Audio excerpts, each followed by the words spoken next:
This is the Apple Studio Display, Apple's new 27-inch 5K monitor that comes with a $1,600 price tag. Now, technically, this is more than just a monitor, which may or may not help justify the price to people, but before we get into any of that, let's take a closer look at what's inside the box, where we have the display itself, your typical paperwork and documentation, 2 Apple stickers, along with a Thunderbolt 4 cable. Now, this is the cable you'll use to connect the monitor to your computer, and with it being braided, it actually looks nice, which is something you can rarely say about the cables that manufacturers include with the box. But here is the Studio Display itself. So the power cable on the back is non-removable, and just like the included Thunderbolt cable, it has that same braided finish. One thing I really like about this setup is there's no ugly power brick here. All that stuff is internal, so it's just this single cable that you plug in, which helps keep your desk looking clean.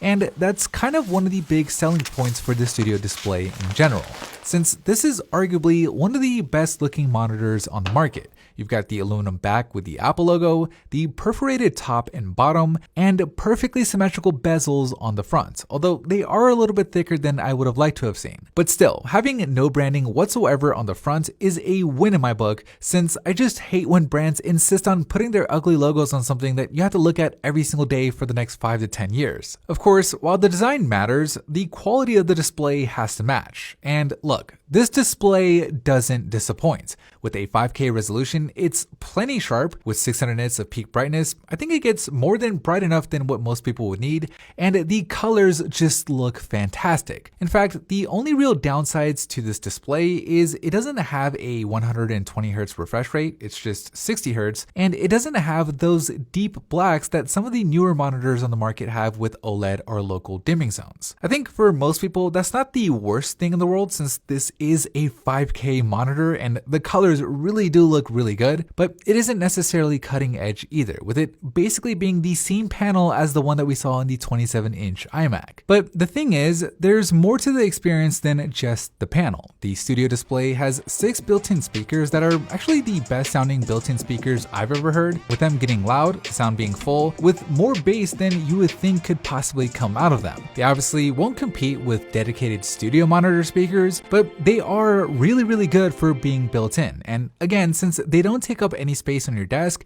it helps keep things looking cleaner. Now, in addition to the speakers, the Studio Display has 3 microphones that use beamforming to isolate your voice from the background. So you'll have really good audio quality on calls, and if you want to do video calls, it also has a 12 megapixel camera with center stage, where the camera's field of view is wide enough where it can zoom in and pan to keep you in frame even if you're moving around. But the bad news is the quality of that 12 megapixel camera isn't the best. It's kind of surprising actually, given that we've seen Apple do better with a 12 megapixel camera on their other devices. So hopefully this will be addressed in a future software update. But for now, the camera quality is kind of noisy and not what you would expect given the price point. Speaking of price, if you want a stand that both tilts and is height adjustable, it'll cost you a whopping $400 extra, which is a complete money grab by Apple, but at least there is a regular stand that they include. This is the one that we have here, and while it isn't height adjustable, it does have a tilt range of 30 degrees, which I think is more than enough. In terms of connections, you get 4 ports in total, 3 of which are USB-C,